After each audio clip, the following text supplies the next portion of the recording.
paz do Senhor, meus irmãos. Você está no canal EBD e Você, um canal feito para você. Para você que chegou agora aqui no canal, eu sou o professor Janilson e eu estou aqui ao lado do professor Heraldo. E nós estamos aqui, queridos, para darmos continuidade aos comentários das nossas lições bíblicas das editoras CPAD na classe de adultos. Nós estamos estudando durante esse trimestre a temática O Verdadeiro Pentecostalismo, atualidade da doutrina bíblica sobre a atuação do Espírito Santo. E hoje nós vamos comentar a lição de número 7, que tem por título Cultuando a Deus com Liberdade e Reverência. Hoje nós vamos falar sobre o culto pentecostal. E o nosso textuário, o textuário da nossa lição diz: Deus é Espírito e importa que os que o adorem em Espírito e em verdade. João capítulo 4, versículo 24. A nossa verdade prática, aquilo que resume na síntese prática da nossa lição, diz: a adoração em espírito diz respeito à posição espiritual do adorador. Isso quer dizer que o que vale diante de Deus é como adorar, não onde adorar. Então, o como é mais importante do que onde.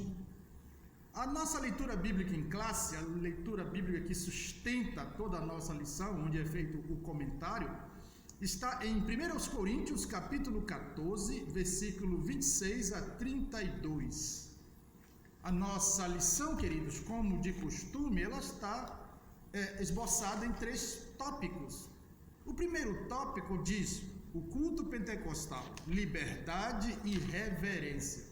O segundo tópico diz: o centro do culto pentecostal. E o terceiro tópico, nós vamos comentar sobre como se expressa a liturgia de nossas igrejas. Aqui, especificamente, as igrejas Assembleia de Deus, já que esta lição é voltada para a Assembleia de Deus do Brasil. Portanto, nós convidamos a você a nos acompanhar no comentário de nossa lição. Cultuando a Deus com liberdade e reverência. 2 pontos, professor Heraldo, que não pode faltar no culto, né? A liberdade. Imagina um culto onde você não tem a liberdade de adorar quem você deseja adorar, ou a quem você foi adorar, né? Segundo ponto é o ponto da reverência no culto, quer dizer, é necessário ter ordem, é necessário ter respeito pelo lugar, por tudo que está acontecendo ali, até porque a pessoa mais importante é quem está sendo adorado e não necessariamente o adorador. Portanto, a reverência do adorador pressupõe respeito por quem está sendo adorado, né? E nesse ponto, professor Heraldo, o nosso comentarista aqui, ele vem primeiro tratando do culto pentecostal, liberdade e reverência. Mas na introdução da nossa lição, o nosso comentarista diz assim: o Novo Testamento não apresenta um manual de liturgia e nem estabelece regras de culto. Portanto, nós não temos assim um livro de liturgia que a gente possa seguir em todos os seus pontos. Mas nós temos orientações bíblicas no melhor manual de liturgia que existe, que é a própria Palavra de Deus, onde é nos dado a direção de como era feito o culto naquela época, e nós seguimos mais ou menos esse norte orientado pela Palavra de Deus. E o culto pentecostal não pode ser diferente. O fato de trazer o adjetivo pentecostal aqui, qualificando o culto, não é para tentar dizer que é um culto diferente do que, mas é um culto onde nós acreditamos que o Espírito tem uma liberdade a ponto de manifestar os seus dons em meio ao culto, né? Diferente muitas vezes de outras denominações ou correntes cristãs que têm muitas vezes um livro de liturgia. Por exemplo, os anglicanos têm o chamado livro de oração, que eles seguem todos aqueles ritos, e todos os cultos têm que seguir aquele rito que estão ali naquele culto. Mas a igreja primitiva não tinha isso. Havia uma certa liberdade, né? Até porque ela estava na direção do Espírito Santo, e os apóstolos iam orientando o culto, e havia uma certa liberdade ali. A gente percebe isso na igreja em Corinto, né? Por outro lado, às vezes essa liberdade foi levada ao extremo que Paulo foi necessário escrever para organizar ali o culto, professor Heraldo.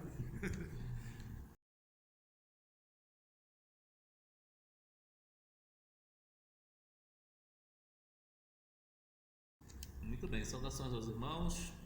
É isso que o professor já está colocando, né? Paulo, quando escreve, ele escreve dentro de uma questão lá, de um recorte histórico, né? Sim. Circunstancial, mas que nos traz lições, né? Direcionamentos, né? Ainda que de forma indireta, né? Sim. Nos dá um norte, né? Porque nós não adoramos a Deus assim, de forma aleatória, né? De qualquer jeito. De qualquer jeito, né? Bagunçado, não é assim que as coisas acontecem. E nem inventado por nós. A gente olha para o que a palavra de Deus nos diz e vai tomar essa direção, né? Muito bem frisado aí, professor. Isso não inventado por nós, né? Não é algo que saiu da nossa cabeça, né? Da cabeça do ser humano, do pentecostal, do assembleiano, né? Não é isso. Tanto que a lição, e o pastor Ezequiel Soares, como sempre faz, traz embasamento bíblico, né? Sim. Não deixa a lição solta, ela está sustentada, alicerçada num texto bíblico, que é o texto lá de Corinto, né? Exatamente respaldando aí o capítulo 14, né? Onde está lá centralizado todo esse ensinamento. E esse tópico 1 vai falar sobre o culto pentecostal. Professor, você já falou essa questão da qualificação, da especificação em ser pentecostal, né? Falando da necessidade, professor Nilson, necessidade não, de características, na verdade, percebidas e necessárias dentro do culto, não só pentecostal, mas lembrar que o culto pentecostal também ele é livre, né? Ele tem essa liberdade e não é pelo fato de ter a liberdade que acontecem a aprovação, ou, digamos assim, a questão consensual de permitir de repente que se vá aos extremos, né? Sim. Não é isso, precisa encontrar um ponto de equilíbrio. Perfeito. E aí nós vamos ver esse subtópico 1 falando sobre a flexibilização cristã, não Perfeito. é? Então, professor Nilson, a gente precisa entender que a flexibilização ela nunca foi, né? E jamais será sinônimo, digamos, vamos lá, de bagunça, de anarquismo, né?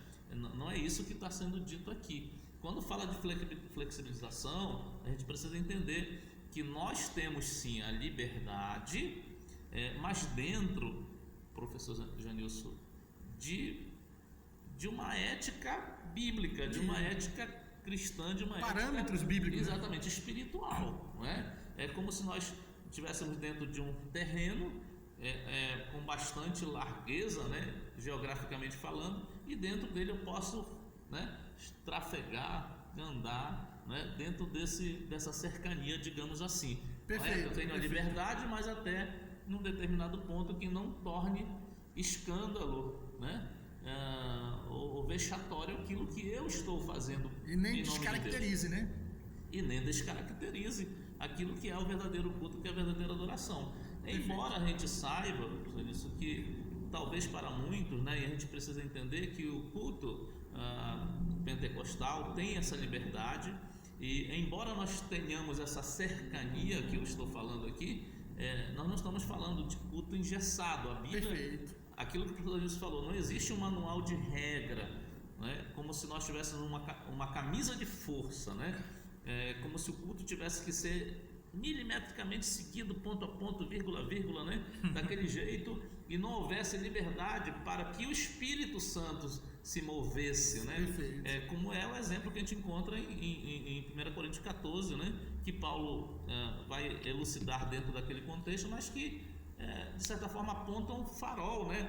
Em direção daquilo que Deus quer, né? E a Assembleia tem, não só a Assembleia, mas estamos falando aqui, nós somos assembleianos, os pentecostais, os assembleianos como nós, temos procurado viver, né, esse modelo que não é engessado, como eu falei, não é uma camisa de força, há toda uma liberdade, mas não significa que essa liberdade me permita fazer qualquer coisa. Sim.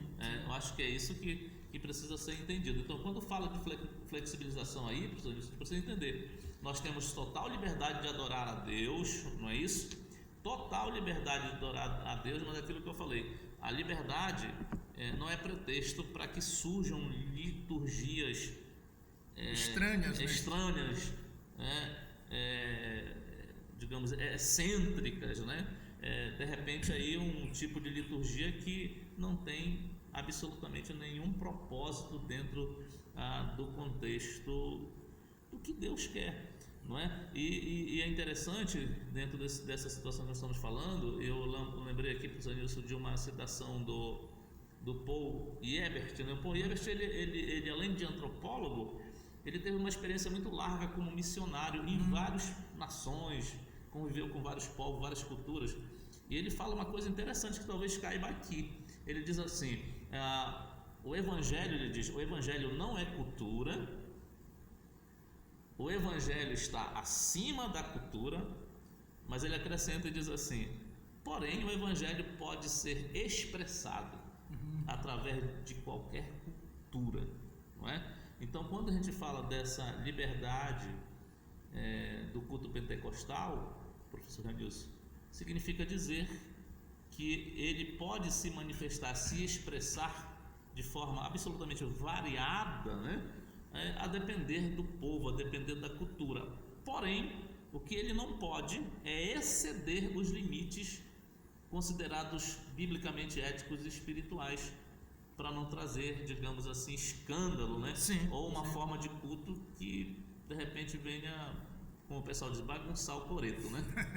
Professor Heraldo, às vezes as igrejas tradicionais, às vezes elas fazem uma crítica muito ferrenha a nós pentecostais, porque acham que o nosso culto não tem uma liturgia, não tem, cada um faz o que quer, e às vezes vê certas coisas que a gente realmente às vezes vê na internet por aí, né, de algumas igrejas que se dizem pentecostais, mas que não tem liturgia, que o culto parece que não há culto, né? Inclusive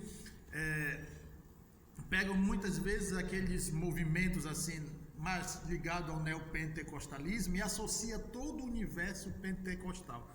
Não, na verdade nós pentecostais, especialmente isso na escola dominical, e essa lição é uma prova disso, você que me ouve, que talvez não seja pentecostal, mas está nos assistindo aí, talvez passou na internet, viu o vídeo e resolveu assistir, nós temos preocupação com isso, nós combatemos às vezes alguns excessos, ensinando como a palavra de Deus mostra o limite, tanto prova que a leitura bíblica de nossa lição é um trecho de uma carta que Paulo trata da ordem no culto, e é esse texto que nós temos tratado aqui na nossa lição, mostrando que há uma liberdade do Espírito no culto pentecostal, mas também há uma preocupação por respeito a Deus com a ordem no culto também, né? Quer dizer, a pessoa não pode pegar o extremo das coisas e dizer que todo o universo é assim. Nós somos pentecostais, mas nós pregamos e ensinamos Bíblia, né? Sim. Isso é importante colocar. Tem gente que pensa que não, nós estudamos Bíblia, ensinamos Bíblia. A escola dominical aí é um exemplo claro que o professor está colocando.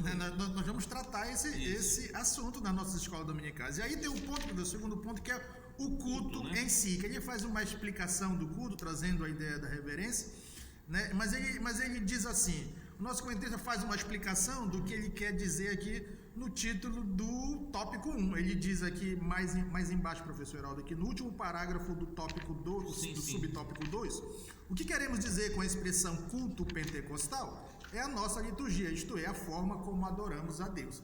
Então ele está aqui jogando por terra a ideia de que alguém pensar que o culto pentecostal é um culto diferente do que o cristianismo ensina.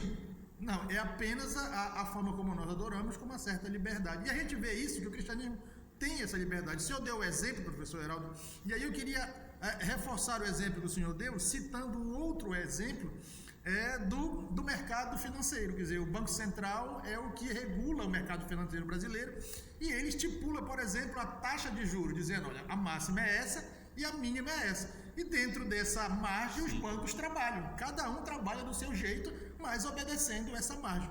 No cristianismo nós temos o mesmo jeito, nós temos católicos, nós temos ortodoxos, que são considerados ramos do cristianismo, cada um tem a sua forma, mas todos precisam obedecer o limite imposto pela palavra de Deus.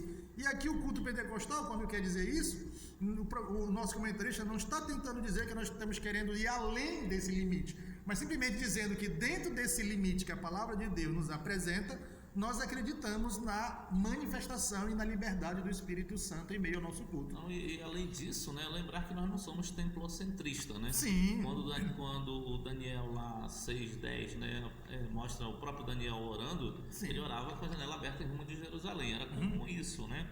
Eles tinham como referência o templo físico, né? Sim. Os filhos de Corá, quando pronunciam lá, eu acho que é o Salmo 42, né? Eles estavam afastados de Jerusalém com o desejo de estar lá no templo, né? Essa era a ideia do Salmo, né? Só que a gente vai aprender, professor Janilson, que o nosso culto, porque o que é cultuar? É adorar. Adorar. E isso nós podemos fazer de qualquer forma, em qualquer lugar, desde que haja reverência. Desde que haja, professor Janilson, sinceridade da nossa parte. É isso que a Bíblia nos ensina hoje. Considerar quem eu estou adorando, né? Não necessariamente o templo. Claro que as igrejas têm templo para se reunir, mas a adoração, o meu culto, ele é livre, né? Eu posso adorar de qualquer forma. Lembrando, quando eu falo de qualquer forma, é dentro dessa cercania que nós já falamos aí, professor Janilson.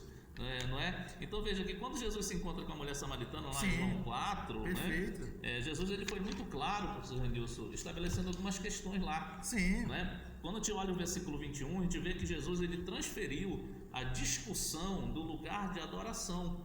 Né? Ele transfere o discurso que estava presente na época, se era em Jerusalém, se era no monte e tal, ele desmistificou isso, quebrou essa ideia, né? Que não tem mais o lugar necessariamente, né? Jesus também modifica o objeto do culto e outra coisa, a forma de adorar, porque ele vai dizer que agora os que adoram devem adorar a Deus em espírito e em verdade, porque se não for em espírito e em verdade, professor Janilson, então não é o verdadeiro culto que deve ser prestado a Deus, né? É o que a nossa verdade prática trata, né, professor Heraldo? Que ela frisa justamente a questão do como, que foi como Jesus disse. Sim. Enquanto aquela mulher estava presa a um lugar, porque ela disse, olha, é aqui neste monte ou é em Jerusalém, que ela estava se referindo ao monte do templo lá. E Jesus disse para ela que chegaria um tempo em que o lugar era o que menos importava, mas a atitude do adorador, no caso ele citou aqui em espírito e em verdade, como o senhor disse. Se o culto é uma questão espiritual, se o espírito não dirigir a adoração, não é espírito em verdade.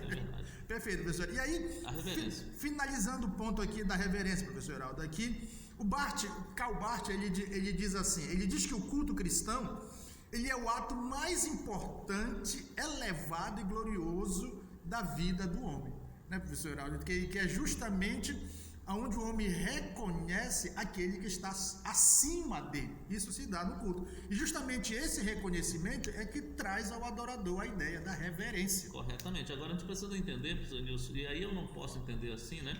O que Paulo diz em 1 Coríntios 14:40, ele diz, faça-se tudo com decência e ordem, né? Então, quando eu falo aqui de reverência, eu não posso entender reverência, professor Nilson, como se fosse um aprisionamento dos meus sentimentos, das minhas emoções, como se o ser reverente diante de Deus fosse aquela pessoa assim, um crente com um semblante chega quieto, caído, não fala nada, como se estivesse num monastério, né? Sim. Não é isso? E aí, só para a gente encerrar essa questão da reverência, porque a gente precisa entender que a reverência não é isso necessariamente. Eu posso ser reverente, alegre, feliz. Sim, com certeza. E é o que Deus quer, a minha alegria diante dele. Né? Não há contradição entre reverência e eu ser feliz.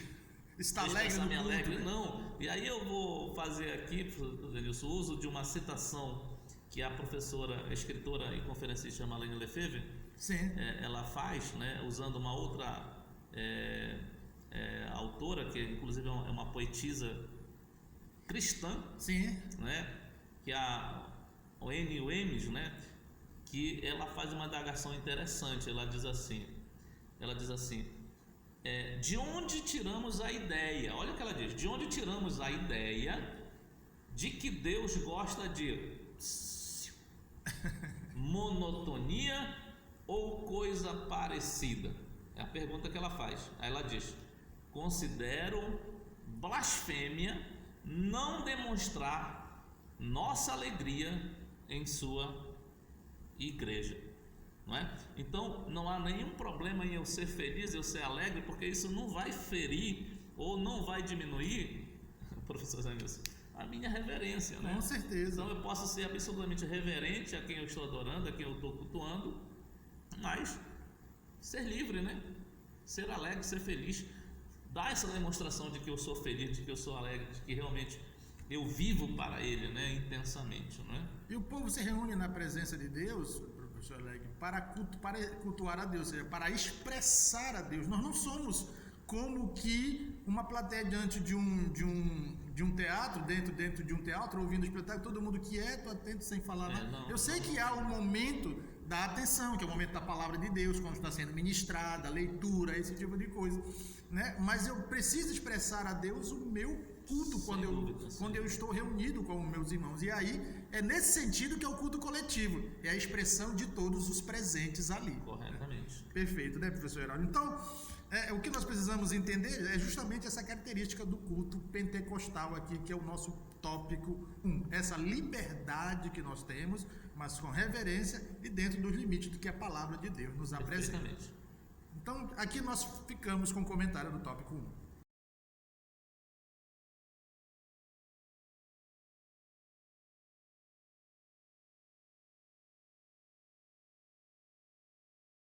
Tópico 2 da lição.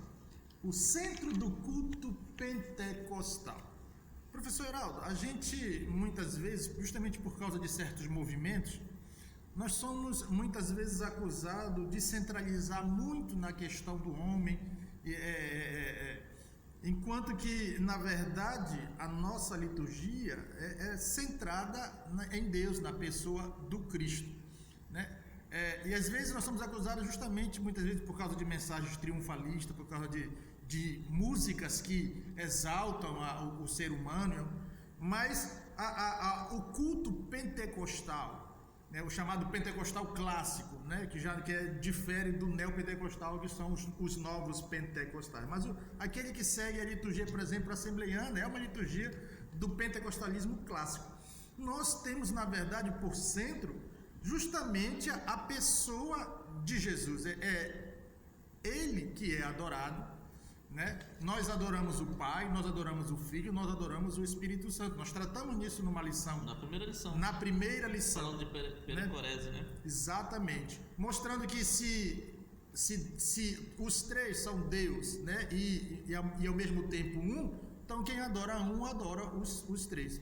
O que acontece é que no culto pentecostal, professor Heraldo, nós trazemos à tona o mover do Espírito, ou a pessoa do Espírito, já que é ele que está com a igreja na terra. Sim. E às vezes em outras liturgias, de outros ramos do cristianismo, o Espírito Santo parece ser um Deus esquecido no culto, mas no culto pentecostal ele é lembrado. Então, a centralidade está justamente na pessoa de Jesus, no qual nos direciona a adorar a Deus pela operação e ação do Espírito Santo. Isso mesmo. Então, essa ideia de antropocentrismo, que às vezes se percebe por aí, não é, na verdade, a nossa forma de adorar. Inclusive, a nossa declaração de fé deixa bem claro quem é o centro do culto. Nós temos um culto cristocêntrico e não antropocêntrico. Exatamente. E o pastor Ezequias faz essa citação aqui de início, né? Uhum. Logo no início do subtópico, ele diz assim, aquilo que o professor está falando, né? Alguns opositores da hora pentecostal costumam nos acusar de, em nossos cultos, darmos ênfase ao Espírito Santo, veja, acima de Jesus, essa é a acusação, né? Sim. É uma maneira, como ele diz aqui, sutil, de nos chamar de montanistas, né?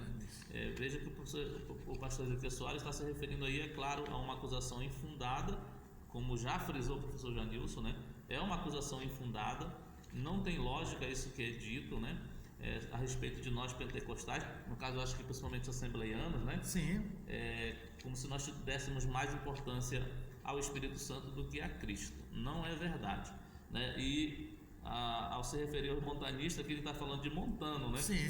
Montano, ele se considerava o porta-voz do Espírito Santo, e tem uns que dizem que ele até chegou a afirmar que ele era a própria encarnação do Espírito Santo, né? Não é essa nem de perto, né? Nem de longe, nem de perto é essa ideia, né? Com certeza. Que que trafega no meio pentecostal, digamos assim, e assembleiana. Nossa adoração, como disse o professor Nilson, nosso culto ele é cristocêntrico e fundamentalmente bíblico, né? Por isso que o pastor Ezequiel vai fazer a citação aqui do que Paulo falou lá em Filipenses capítulo 3, Sim. versículo 3, né? Que na nova Almeida atualizada, o versículo de Filipenses 3:3 diz assim: porque nós é que somos a circuncisão, nós que adoramos a Deus no Espírito. É por isso que nós falamos dele, Isso, né? Não é que mover do Espírito, né? O Espírito Santo ele nos constrange, ele nos leva, professor Janilson, nos conduz a essa adoração. Nos conduz, né? E não é de forma forçada, né? Quando a gente fala nos constrange, é porque nós nos rendemos a Ele e inevitavelmente ao nos rendemos a Ele, a nossa alma, né, é impulsionada automaticamente a adorar a Deus, a adorar a Cristo, né? E isso não faz com que nós estejamos diminuindo Jesus, supervalorizando o Espírito em detrimento da pessoa de Jesus. Mas reconhecendo o papel dele no culto, né? Exatamente, uma coisa é uma coisa, como dizem, né? Outra coisa é outra coisa. Então, e até, professor Alder, eu faço um reforço à sua fala, justamente o que o senhor já colocou no tópico passado, de que se a adoração é espírito em verdade, se o espírito não nos conduzir na adoração, não há adoração em espírito. Não há adoração, exatamente isso aí. Perfeito, professor Heraldo. E aí a gente vai para o subtópico 2, que vai dizendo o culto vibrante no poder do Espírito Santo. Importante né? Isso, né? É difícil imaginar que o Espírito está conosco no culto, na igreja, na vida do crente, e esse crente esteja como que uma estátua no culto. É estranho isso, né, professor? Um coração de gelo, né? Um coração de gelo sem manifestar, porque ainda que o ser humano seja razão, mas o ser humano também é emoção. Também é emoção. Não tem jeito, né? Exatamente, professor Heraldo. Continue. Então, veja só, eu vejo assim, então, quando o subtópico fala aqui de vibrante, né, no poder do Espírito, eu vejo assim, é um fato que aponta basicamente, ao meu ver, professor Nilson, se eu estiver errado me corrija aí, mas para duas direções, né? Primeiro, quando ele fala que o culto é vibrante no poder do Espírito, dentro do contexto do subtópico, ele indica que o culto, ele não, lá na época de Paulo, né? E claro que nos nossos dias também, o culto ele não era e nem é um culto unilateral. Sim, né? Perfeito. Não é só um que, como o professor Jesus falou, nós não estamos lá como espectadores. Só um lá no púlpito é quem comanda, é quem adora, é quem sente o poder, né? É quem vibra com a presença de Deus, e os outros ficam apenas assistindo. Não, o culto ele não é unilateral, não é isso? Todo o conjunto coletivamente da igreja participa, né, professor Nilson, do culto sem dúvida nenhuma. Então o culto ele não é unilateral, ele não é maçante, né? As pessoas não ficam lá. Se bem que acontece alguns de dormirem no culto, mas o natural de quem está envolvido naquele clima, né, do culto, né? Exatamente. Afinal de contas, Deus está presente, exatamente, né? Ele não está lá para dormir, né? Ele está lá para glorificar, até por conta de que o culto não é aquele período que nós passamos ali entre, digamos, à noite, né? Das 7 horas, 7h30 até as 9. Não, isso não necessariamente a gente costumou chamar de culto, né? Mas o culto verdadeiro é aquele que eu presto, né? Então, às vezes, a gente já tem falado disso, né? Não só nós, outras pessoas, professor Nilson, de que, na verdade, há muitas pessoas que dizem, mas o culto hoje não foi assim. Como assim? O culto é você quem presta, né? Nós já temos falado a respeito disso. E a segunda coisa que eu vejo aqui, professor Nilson, é que o culto nos parece, né, lá na época de Paulo, e a gente sabe por experiência aqui, que o culto verdadeiramente pentecostal ele é um culto leve, né? Ele é vibrante, mas ele é leve e vívido, né? Sim. Ele não está, como o professor Jesus falou, amarrado em liturgias criadas pelo homem, ainda que haja assim, né, um padrão de coerência, né? E que é necessário, né, professor Nilson, de equilíbrio na nossa adoração, no nosso culto, mas o Espírito Santo tem liberdade, né? No nosso meio, né? Não é isso, professor? Veja o que diz aí o versículo 26, né? Sim. Paulo diz assim no versículo 26. Eu já ia citar aí, professor Aldo, né? Não, mas então cite aí, a gente vai conversando. Né? Pois é, veja que quando Paulo diz, que fareis, pois, irmão? Quando vos ajuntar, ele está falando o quê? Do culto. Do culto. Porque ele está falando de ajuntamento. De ajuntamento, perfeito. Cada um de vós tem salmo, tem doutrina, vamos lá. Tem revelação, tem língua, tem interpretação. Veja só, professor Heraldo, que há os elementos do culto propriamente dito, que é a questão do salmo, ele está falando do cântico no culto. Sim, pois é. Porque isso são elementos. Número 1, tem canto? Tem, com certeza. Tinha tem lá canto. na época de Tinha Paulo? lá, Tem aqui? Tem. Então estamos parecidos, né? Tem doutrina, que é pregação? Tinha lá, tinha aqui, tem com aqui. certeza. Também tem. Tem revelação? Sim. Sim. Esse aqui é o mover do Espírito. É isso que diferencia o culto Perfeitamente. Tem pentecostal. língua. Tem.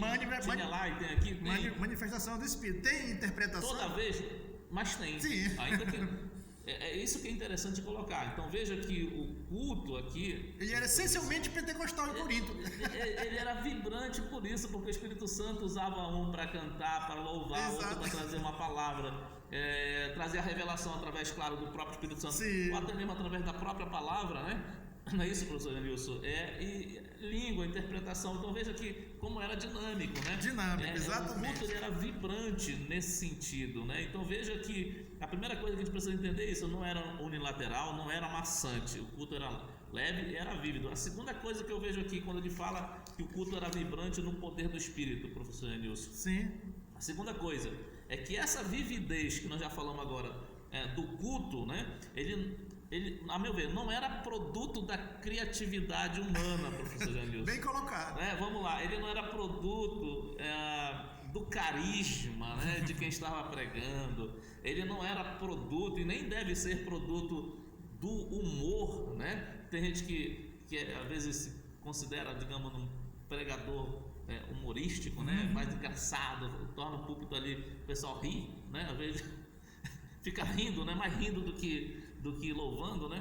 Do que adorando, mas o pessoal diz que é pregação, né? Aí leva o pessoal mais a rir, né? Do que refletir, às vezes, né? Do que está sendo dito. Exatamente. Ou, professor Nilson, esse culto lá na época, e o nosso não deve ser, fruto, digamos, da destreza homilética de pregadores, né?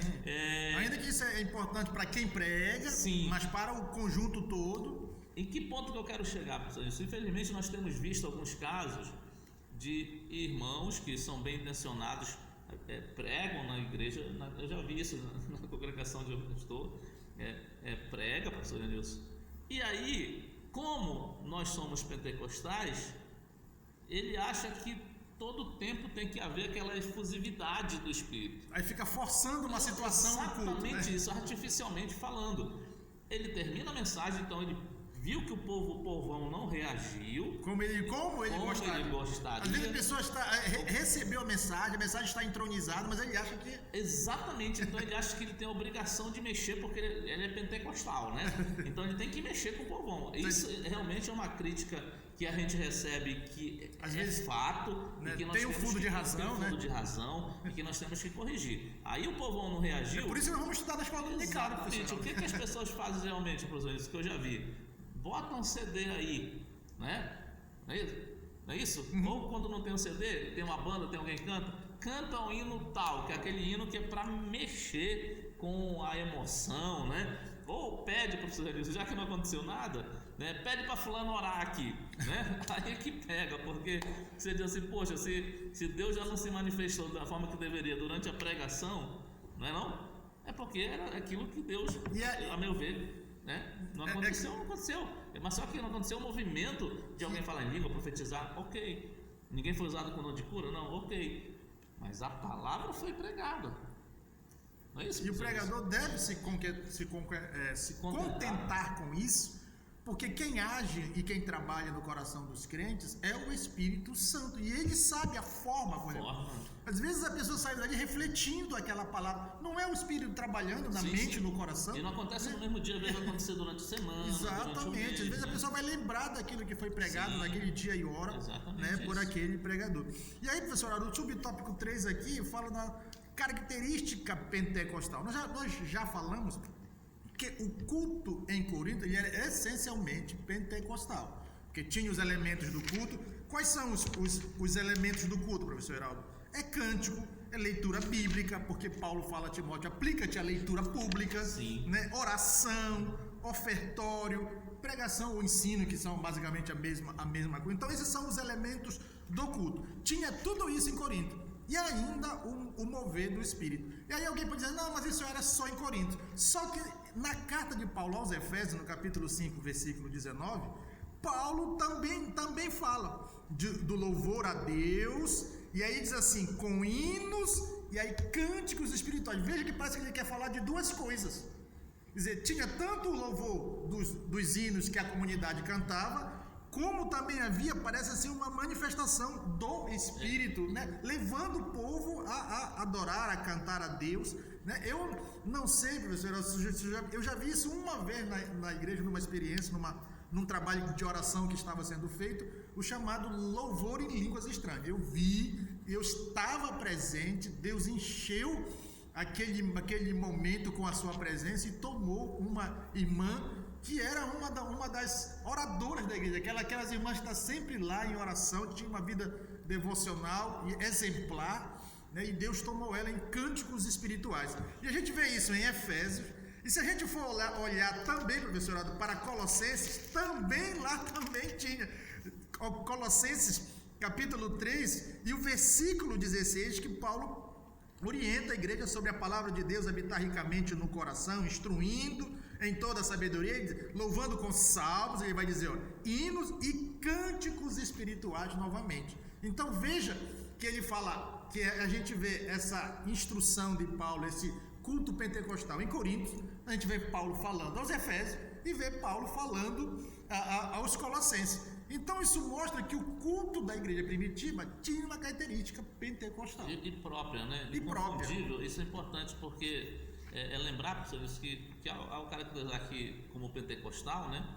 É claro que o nosso culto ele continua centralizado em Deus, como era o judaísmo. Sim. Né? Mas ressaltar que num dado momento nós nos desligamos. Na verdade houve um desligamento, professor Nilson, uma desacoplagem, digamos assim, do modelo, se podemos dizer assim, pentecostal, logo no nascedouro, né? Sim. Ele sai do judaísmo, é como se fosse o foguete, né? O foguete, quando ele é lançado, né? Ele geralmente leva a parte propulsora. E lá ele se desacopla. Isso, né? Acabou a história. Então houve uma condução até ali, e a partir dali houve um rompimento. Então o culto pentecostal, ele é propriamente pentecostal, porque ele, ainda que tenha a base bíblica, digamos, doutrinária, a centralidade em Deus como era o judaísmo, mas a forma não é mais a mesma. Por que a gente fala isso, professor Nilson? Porque infelizmente é um outro problema que tem ocorrido nos nossos dias, né? As pessoas querendo judaizar os cultos. E a gente tem visto esse movimento ganhando até uma força no meio, no cristianismo nacional, né? Sim, é um negócio complicado. Até hoje os próprios hinos já trazem letras, né? Se referindo, né? A essa linguagem que era muito própria da época dos levitas, né? Do Antigo Testamento, né? Isso é muito perigoso no sentido de repente descaracterizar, né, professor Nilson? O cristianismo. Perfeito. Né? Eu digo, professor Heraldo, que o trabalho de Paulo, e por isso ele foi muito mal entendido, até pelos próprios judeus, e até os judeus cristãos de Jerusalém tiveram dificuldade de entender ele, né? Porque Paulo mostra, e ele faz um trabalho no mundo gentil, mostrando que o cristianismo não é um braço do judaísmo. Não ele é uma nova visão de viver para Deus. Perfeito. Né? E agora a gente vê um movimento contrário a Paulo, querendo trazer o cristianismo para o judaísmo como se ele fosse um braço do judaísmo. Isso. E na verdade não é nada disso. Não é nada disso. O cristianismo tem as suas características próprias. Perfeitamente. Né? Então, esse aqui é o subtópico 3, falando da nossa característica pentecostal, mostrando que Cristo, aqui no tópico 2, é o centro da nossa adoração. Deus está no centro da nossa adoração, mas nós não esquecemos a pessoa do Pai e a pessoa do Espírito Santo. No culto pentecostal, a Trindade como um todo é reverenciada. Então aqui nós ficamos com o tópico 2 da lição.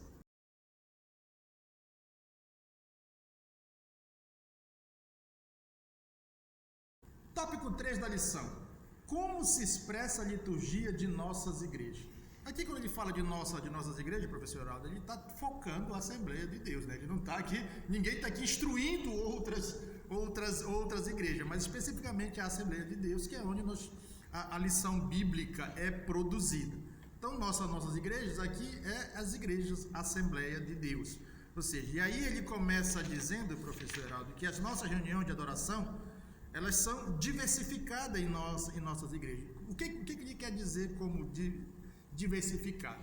É que ele mostra aqui que nós temos reunião de oração, que nós temos reunião de ensino, que nós temos reunião de celebração, né? Mostrando essa diversidade, justamente o que o senhor tratou no tópico primeiro, a flexibilização disso aí, né? Mas todas têm a característica do culto pentecostal, dos elementos do culto que nós já falamos, mais a liberdade do Espírito de se manifestar em nosso meio. Inclusive, há uma recomendação de Paulo aos Tessalonicenses, capítulo 5, dizendo: não apagueis o Espírito. É a ideia de não limitar o Espírito, a ideia de não impedir que o Espírito se manifeste, né? Mas muito pelo contrário. O capítulo 14 de 1 aos Coríntios, que inclusive a nossa leitura bíblica em classe tem um trecho disso, Paulo vai falar no capítulo 14 dessa liberdade ao Espírito somado a uma reverência, né? Ou seja, uma ordem no culto, mas uma liberdade do Espírito, professor Heraldo. E aí, aqui no nosso subtópico 3, ou tópico 3 aqui da nossa lição, o nosso comentarista vai orientando esse tipo de coisa, mostrando que nós temos aqui esses cultos, ou seja, essa liberdade de adoração a Deus, tentando alcançar todas as áreas da vida da igreja. Ou seja, nós temos cultos voltados para a nossa juventude, nós temos culto voltado para o ensino, que é a escola dominical, né? Mas todos com característica pentecostal. E nenhum desses é proibido a ação do Espírito Santo. Exatamente, né? Então veja, eu vou fazer uso aqui de dois versículos do capítulo que nós estamos estudando, né? De certa forma, do capítulo 14. Perfeito. Duas menções aqui. No 26, no finalzinho, ele diz assim: faça-se tudo para edificação. Para edificação. Há um propósito, né? No versículo 35, ele vai dizer: para que todos aprendam, não é? Sim. E todos sejam consolados, não é? Então veja, esse formato do culto aqui, que é o culto pentecostal, onde alguém canta, louva, prega, ensina, né? Se Deus permitir que interpreta, se alguém permitir que alguém profetiza, se alguém vai ser curado, seja curado, tudo isso tem um fim, né? Quando eu falo fim, não é um término, é uma finalidade, propósito, né? Tem um propósito que evidentemente é didático, né? Pedagógico, nós também temos que aprender. E é interessante isso, professores, porque o tópico 3, ele vai justamente falar disso que o professor falou aí, das nossas reuniões de adoração, justamente essa multiplicidade de coisas que Deus permite que aconteçam, né? Então o pastor Ezequiel Soares, ele vai fazer essa citação aqui, logo no início, dizendo assim: a nossa liturgia é simples. Sim. E permite que quaisquer irmãos e irmãs adorem a Deus com liberdade. Quaisquer, não importa se tem cargo, né, eclesiástico, se é auxiliar, diácono, presbítero, né, evangelista, pastor, não, todo mundo, né? A nenhum deles é negado o púlpito, né? Não é só quem é obreiro oficialmente, né, que pode usar os nossos púlpitos. Não existe essa restrição, né? Todos têm a oportunidade de falar para a igreja, né, a igreja, o que Jesus fez na sua vida.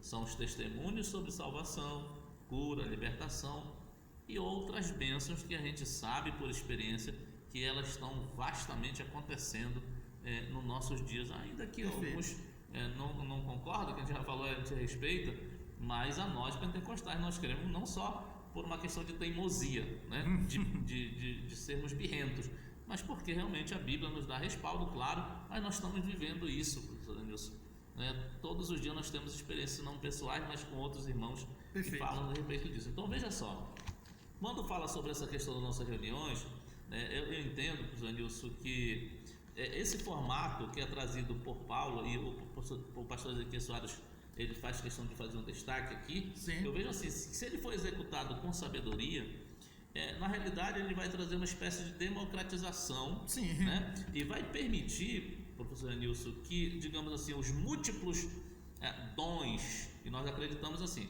os múltiplos dons e os múltiplos ministérios que foram dados por Deus aos crentes, à igreja, perfeito, professor Nilson, perfeito, digamos assim, eles atuem, esses ministérios, esses dons, eles atuem na vida da igreja de uma forma muito mais eficaz. Esse é um ponto que eu vejo assim, extremamente positivo, o fato de ter toda essa diversidade, né? Culto disso, culto daquilo, tal, é um ponto positivo, eu vejo extremamente positivo. Agora sim, professor Nilson, é necessário a gente também ressaltar que há a possibilidade, né? Não estou dizendo que vai acontecer de fato, mas também há a possibilidade de repente acontecer um ponto extremamente negativo, né? Quando isso pode acontecer? Quando a gente começar, professor Nilson, a fragmentar, o risco de nós fragmentarmos nossos cultos, né? Sim. De nós colocarmos em cápsulas o nosso culto, né? Eu já estou lhe entendendo. E aí a gente precisa ter discernimento, sabedoria, para ver como é que essas coisas operam, como as coisas acontecem, se processam. Porque é muito comum hoje você trazer cultos, por exemplo, com determinada titulação, como se Deus, naquele dia, né, só operasse só naquele sentido, fizesse aquilo, não é? Como se, por exemplo, olha, na segunda-feira você vem que o culto vai ser disso, ou seja, eu vou te dar a vitamina A. Na terça o culto é disso, eu vou te dar a vitamina B. Na terça-feira, por exemplo, o culto é disso, eu vou te dar a vitamina C. Você não vê isso na Bíblia, né? E eu estava lembrando de uma autora que escreve para professores de departamento infantil. Eu estava lendo o livro, né? Que ensina para primários entre 4 e 5 anos. Ela é uma autora americana, se eu não me engano, Ruth Betick, uma coisa assim, o nome dela. Eu estava lendo, professor Nilson, ela falando o seguinte: você não vai, se eu não me engano foi ela que falou, ela disse assim, você não vê na Bíblia Deus dizendo assim para a igreja, no Antigo Testamento principalmente, quando ele ia fazer algo no meio de Israel, ele não dizia assim, eu entendo o que ela quer dizer, ela diz assim, Deus não dizia assim, olha, tirem as crianças, elas não vão poder ver o que eu vou fazer agora, só os adultos. Por que ela diz isso? Porque a Assembleia de Israel, digamos, o povo era um só. A igreja, a criança também é a igreja. Eu entendo, claro, por questão didática, eu sou a favor, não sou contra da questão do departamento infantil. É óbvio que a gente tem que ter, hoje é uma outra realidade específica às vezes, né? Mas a gente precisa tomar esse cuidado, entendeu? De não excluir demais. De não excluir demais, a ponto de que os nossos meninos percam a essência daquilo que é básico do ensino bíblico, porque Deus nunca disse, olha, tira eles daí porque eles não podem ouvir sobre esse assunto. Não, Deus ele tem a liberdade, né? Ele precisa ter a liberdade de se manifestar a ponto de ensinar idosos, ancião, né? Meia-idade, adulto, jovem, adolescente, juvenil, enfim, criança e todo mundo, professor Nilson. Eu vejo dessa forma. Perfeito. A gente aqui não está indo contra, por exemplo, às vezes aquele trabalho que é bem direcionado, por exemplo, para casais, que vai tratar um assunto, né? Não é isso. Não é isso. Mas é como muitas vezes eu já vi em determinadas igrejas que as crianças são excluídas do culto, ela tem o culto dela e não há um contato entre as crianças e a igreja e a igreja como um todo, né? Ainda que muitas vezes você tenha esse trabalho, mas em algum momento você tem que trazer a criança para o meio do povo, que é para ela ir se acostumando. Né? Com o culto da comunidade, da igreja. Perfeitamente. Outra coisa que eu acho positiva, professor Heraldo, no culto pentecostal é essa liberdade para irmãos e irmãs. Eu sei que às vezes existe um certo cuidado que tem que se ter, sim, porque você não pode entregar às vezes o microfone, o púlpito para qualquer um, mas essa liberdade, sim, orientando. A pessoa vai falar, então você já chama, como é que vai ser? Exatamente, perfeitamente. Não vai dar na cima da hora porque você não ouviu a pessoa sobre o que vai falar. E às vezes não sabe quem é a pessoa. Às vezes tudo isso tem que ter um cuidado realmente. Mas existe um aspecto negativo, professor Heraldo, que é justamente o desenvolvimento dos próprios crentes, porque Deus chama para a obra, não é quem está lá fora, mas é quem está aqui dentro que Ele está preparando. Sim. E é esse que Ele vai chamar. Eu sei que Deus muitas vezes pode ir lá fora, pegar alguém, trazer, mas sempre esse alguém vai ter que vir para o meio do povo e ser trabalhado ali para depois poder fazer a obra de Deus. E esse desenvolvimento se dá pelo fato da pessoa ter a liberdade de pregar, de louvar, e aí a pessoa vai tomando aquela experiência e vai crescendo naquilo e vai aprendendo a fazer o trabalho de Deus. Professor Heraldo, existem coisas que a gente só aprende fazendo. Não, sem dúvida, lembrando disso aí, estava lembrando quando fala sobre a questão de ensinar, né? Tem várias coisas, vou falar só duas porque senão o tempo vai embora, mas assim, ele diz assim, primeira coisa, você tem que ter certeza que você tem que ter chamado para ensinar, quando eu falo de ensino, né? Sim. A outra, ensine. Né? Tem que ensinar, né? Vai, ensine, experimente um dia ensinar. Exatamente. Para você ver se você realmente tem jeito ou não. Você tem que Exato. É assim que muitas vezes a gente vai descobrindo a chamada da gente, o ministério da gente, para onde é que Deus está inclinando Exatamente. a gente. Perfeito. Professor, para nós finalizarmos aqui, nós temos o subtópico 2, que é o culto pentecostal propriamente dito. Né? E aí ele faz uma relação com o culto de Coríntios, que nós já tratamos até bastante aqui, mas era bom a gente dar uma reforçada nisso. Sim, exatamente. Eu acho interessante aqui o pastor Ezequiel colocando aqui, né?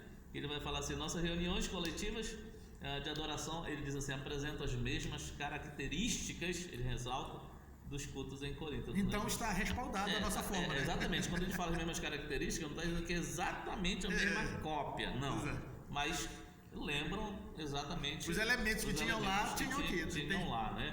E é interessante porque a gente vai ver aqui, ele aqui embaixo, né? Falando aqui, professor Zenilson, dizendo assim, nossos irmãos e irmãs entendem essa linguagem com facilidade, né? Eu acho interessante ele colocar isso, ele diz assim, pois vivem essas mesmas experiências. É interessante, a gente fala sempre sobre isso, né? A gente sabe que na igreja existem irmãos de culturas diferentes, sim, né? Perfeito. Com grau, digamos, de escolaridade, né? Formação absolutamente diferente. Alguns irmãos nossos, inclusive, em termos de letra, né? Sim. Analfabetos, em termos, não são letrados, correto? Mas é interessante como Deus permite, né? E dá sabedoria, né? E compreensão sobre o que acontece no meio da igreja, né? Perfeito. É interessante porque às vezes pode vir, digamos, o pregador mais famoso, eu sempre falo isso, pode vir o pregador mais famoso, né? Do momento, né? E de repente vir pregar na igreja, mas é interessante que quando ele pisa na bola, né? Quando ele fala alguma bobagem lá fora, né? Do que a palavra de Deus nos apresenta? Exatamente. O irmãozinho lá de banco, aquele irmão que às vezes você nem valoriza, nem dá conta dele na igreja. Ele nota que aquilo está fora do padrão bíblico, né? Ainda que ele não tenha toda aquela cultura do pregador. Corretamente. Então quando ele fala que essa linguagem pentecostal, aquilo, por exemplo, essa lição que nós estamos ensinando hoje, é um prato cheio para nós pentecostais. Eu não tenho dúvida que todos os alunos estão entendendo isso aqui. Entenderão plenamente, né? Entendendo porque vivem isso, professor Nilson. É isso que ele está falando. Vivem isso, né? E aí é interessante porque ele vai continuar aqui embaixo dizendo, olha, ele diz assim, veja nos versículos 27 e 32, o apóstolo está tratando de culto pentecostal, o professor Nilson já falou disso também, e se refere aos dons de língua, interpretação e profecia no culto. Aí eu só queria fazer uma citação do próprio pastor Ezequiel Soares no seu livro de apoio. Aí a gente entra aí para finalizar, né? Com certeza. Ele diz assim, na página 104, ele diz assim, a igreja é a mesma e serve ao mesmo Deus desde o Pentecostes. Isso significa que a nossa adoração e a manifestação dos dons permanecem como na antiguidade. Olha que ele está falando de um verbo de estado, ela permanece. Ele diz assim, às vezes surgem meninices, como acontecia em Corinto, né? Sim. Está lá Corinto 14, 20. Mas isso não impede a manifestação dos dons espirituais. E nem invalida o que é real, né? Isso. O fato de acontecerem as bobagens que a gente sabe que acontecem, né, não invalida e não descaracteriza, porque pode acontecer eventualmente, né, alguém fazer uso dos dons de forma incorreta, né? Perfeitamente. E de repente alguém tomar isso como sendo modelo, né? E não é um modelo geral, é apenas um fragmento ali que houve, né? E essa carta de Coríntios, professor, ela é muito significativa, isso que Paulo tratou com eles, porque veja que mesmo com a dificuldade lá que às vezes Paulo teve que escrever para organizar o culto, em nenhum momento Paulo disse que o que acontecia não era real, não era verdadeiro, não era espiritual. O que faltava, na verdade, era uma ordem ali que Paulo escreve para tentar organizar isso. E é exatamente isso, professor Heraldo, que nós fazemos. Essa lição de escola dominical tem esse propósito. Se houver algum exagero, que é para a gente ir corrigindo essas coisas, né? Mas dentro da liberdade do Espírito, como Paulo disse, não instigais o Espírito.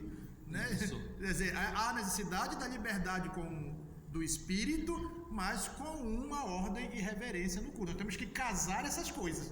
Exatamente. Perfeito, professor. Então, para nossa conclusão, nós queremos concluir citando aqui o nosso comentarista mesmo, que diz assim: o que precisamos saber é que o Novo Testamento não estabelece uma forma litúrgica de adoração, porque parece não ter sido essa a preocupação do Espírito Santo. Quer dizer, parece que o Espírito queria realmente que tivesse uma liberdade, a comunidade entendesse que essa liberdade é importante até mesmo para o agir dele, né? Por isso que nós não temos desde da fundação da igreja dizendo cada passo do culto, né? É importante ter os elementos e cada um tem a sua liberdade. Veja que o Espírito Santo não é engessado, ele mesmo parece nos dar essa liberdade quando inspira os escritores bíblicos a falar do culto, como Paulo aqui, sem contudo engessar o culto, né? E aí ele continua dizendo assim, que os nossos cultos sejam dinâmicos, espontâneos, ou seja, com espontaneidade, mas também reverência. Então veja que ele está tentando equilibrar as coisas aqui.